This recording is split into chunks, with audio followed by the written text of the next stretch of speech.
Nama budaya. Perkenalkan, nama saya William Agustian, BM 2141246. Hari ini saya akan menjelaskan mengapa sih kita masih harus mengacu pada kitab suci Tripitaka. Ya, karena Tripitaka merupakan istilah yang digunakan oleh berbagai agama Buddhis untuk menggambarkan sebagai naskah kanon mereka. Sesuai dengan mana istilah tersebut, Tripitaka pada bulannya dia mengandung 3 keranjang atau 3 kelompok, akan berbagi pengajaran. Kayak yang pertama itu Sutra Pitaka, dan yang kedua itu Vinaya Pitaka, dan yang terakhir itu Abhidharma. Pada mulanya Tripitaka ini diwariskan secara lisan dari satu generasi ke generasi berikutnya. Satu abad kemudian terdapat beberapa biksu yang berniat hendak mengubah Vinaya sampai menghadapi usaha ini. Para biksu yang ingin mempertahankan Dhamma Vidya sebagaimana diwariskan oleh Sang Buddha Gautama yang menyelenggarakan persamuan agung kedua dengan bantuan Raja Kaloska di Vesali, di mana isi kitab suci Tripitaka bisa diucapkan ulang oleh 700 orang arahat atau kelompok biku yang memegang teguh kemuliaan Dhamma. Vinaya ini menamakan diri Satria Prada yang kelak disebut Theravada. Sedangkan kelompok biku yang ingin mengubah Vinaya menamakan diri Mahasangghika yang kelak berkembang menjadi Madhyamaya. Jadi seabad setelah Sang Buddha Gautama wafat, agama Buddha terbagi menjadi 2 mazhab besar, yaitu Theravada dan Mahayana. Nah, persamaan agung ketiga diadakan di Patimokkha pada abad ketiga sesudah Sang Buddha wafat. Dengan pemerintahan di bawah kaisar, pengaruhnya banyak membantu menyebarkan Dhamma ke seluruh wilayah.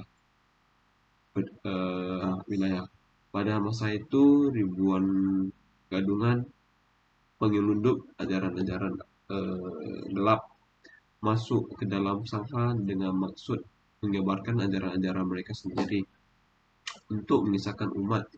Nah, untuk mengakhiri keadaan ini, Kaisar menyelenggarakan persamuan agung dan membersihkan tubuh Sangha dari penyelundup serta merencanakan pengiriman para duta Dhamma ke negeri-negeri lain. Nah, terus pemasaran agung diadakan di Mandalay pada permulaan abad 25 ya, sesudah Sang Buddha wafat dengan bantuan Raja Mihon. Kejadian penting pada waktu itu adalah kayak kitab suci Tripitaka dipastikan pada 727 buah lempengan mamer dan diletakkan di butik Mandalay. Nah, terus yang kedua itu validitas ya, dan pentingnya memahami kerangka. Nah, dalam kitab suci Tripitaka, kenapa sih kita harus memahami itu? Ya karena untuk memperlihatkan kepada kita cara hidup memuliakan Tuhan baik dan benar. Ketika kita mempelajari Alkitab, kita itu kayak dapat menghayati perbuatan dan perkataan Tuhan dalam kehidupan kita dan mewujudkan dalam perbuatan dan perkataan kita. Nah, terus yang ketiga itu dinamika dan tantangan kitab suci Tripitaka. Itu pada dasarnya dia itu didorong oleh pemahaman pentingnya menjaga ajaran Buddha agar tetap murni dan otentik ya. Terus konsekuensi itu kayak tersebut juga dilatar belakangin oleh fakta-fakta sejarah waktu itu, yakni munculnya kejadian yang dianggap lah bisa merusak kemurnian Tripitaka. Terdapat cerita menarik saat konsili Sangha yang pertama, yakni Y.A. Ananda diadili karena tidak menanyakan kepada Sang Buddha mengenai sila kecil apa saja yang boleh dihapus setelah Sang Buddha Paribinana. Sebelum Paribinana, yang Sang Buddha sempat memberitahukan kepada Yananda bahwa terdapat sila-sila kecil di dalam Vinaya yang boleh dihapus. Akan tetapi karena kesedihannya, Sang Buddha yang akan Pridayana tidak menanyakan secara spesifikasi apa saja sih yang dimaksud. Nah, untuk menjaga keutuhan Sangha, akhirnya Mahakasapa memutuskan bahwa tidak ada sila di dalam Vinaya yang dihapus. Hal ini tidak lain demi menjaga kemurnian dari Tripitaka itu sendiri. Jika terdapat sila yang dihapus, tentu saja orang-orang yang akan berdebat mengenai sila mana saja sih yang akan dihapus, dikarenakan eh, perbedaan interpretasikan Vinaya hingga saat ini tidak ada satupun Vinaya yang diubah maupun dihapus, ya karena kan tidak ada orang yang memiliki kewenangannya untuk melakukannya. Nah, melalui penelusuran lebih jauh mengenai sejarah-sejarah perkembangannya, Anda diharapkan mampu memahami tantangan-tantangan yang sudah pernah dialami oleh guru-guru besar Buddhis. Nah, di masa lampau, dengan berlandas pada wawasan tersebut, bisa dilihat bahwa ke depannya Tripitaka, pada khususnya ajaran Buddha, pada umumnya juga akan menghadapi tantangan-tantangan yang baru. Nah, terus yang terakhir ini esensi dan urgensi ya kita suci Tripitaka untuk saat ini dan masa depan. Nah, eh, jumlah sutta yang begitu banyak membuat pembelajaran terhadap Tripitaka untuk menjadi suatu pekerjaan yang cukup melelahkan. Jika Anda berusaha untuk membaca semua sutta yang ada, tentu saja akan sangat banyak waktu dan energi yang dibutuhkan. Oleh sebab itu, Anda perlu memulai dan memahami kerangka penyusunan Tripitaka. Kemudian Anda bisa dengan mudah menentukan sutta mana saja yang sesuai dengan persoalan yang sedang dihadapi.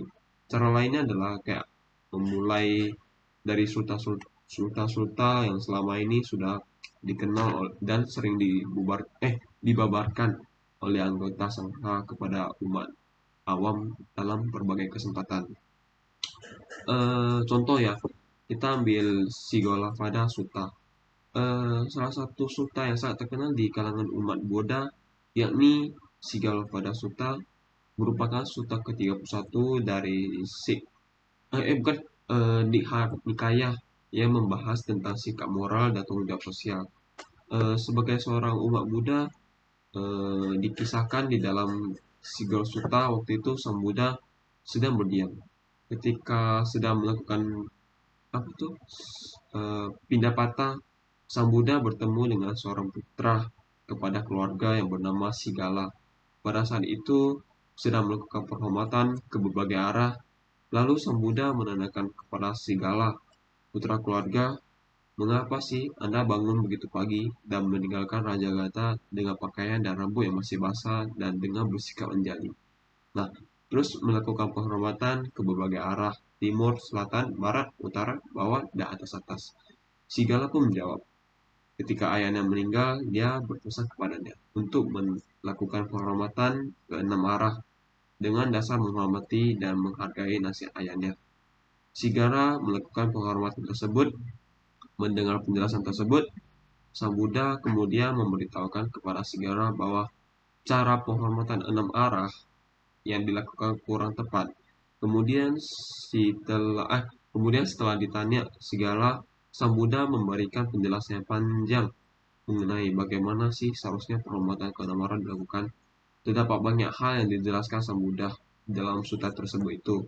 Antaranya adalah eh, 4 kelakuan tidak bermoral, 4 motif perbuatan, 6 saluran atau bisa dibilang penyebab, terus memboros kekayaan, 6 bahaya dari masing-masing saluran tersebut, 4 jenis teman yang berpura-pura, terus bersahabat yang harus kita hindari lah.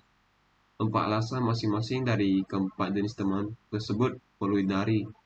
4 jenis teman yang perlu kita kenali sebagai sahabat yang tulus. 4 alasan masing-masing dari keempat jenis teman tersebut dan 6 arah penghormatan.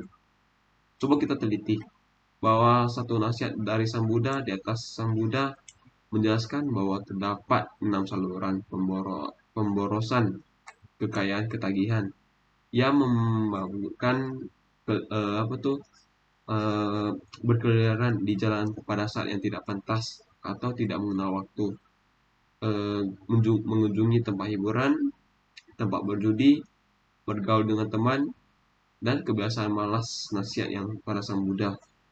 Terus walaupun bentuknya berbeda-beda dengan zaman Sang Buddha waktu itu, Jenis tempat hiburan di zaman modern ini lebih bervariasi ya. Demikian juga dengan cara berjudi maupun minuman atau obat-obatan yang menurunkan kesadaran gitu loh. Sekian dari video presentasi saya. Mohon maaf jika ada kata yang salah. Nama budaya.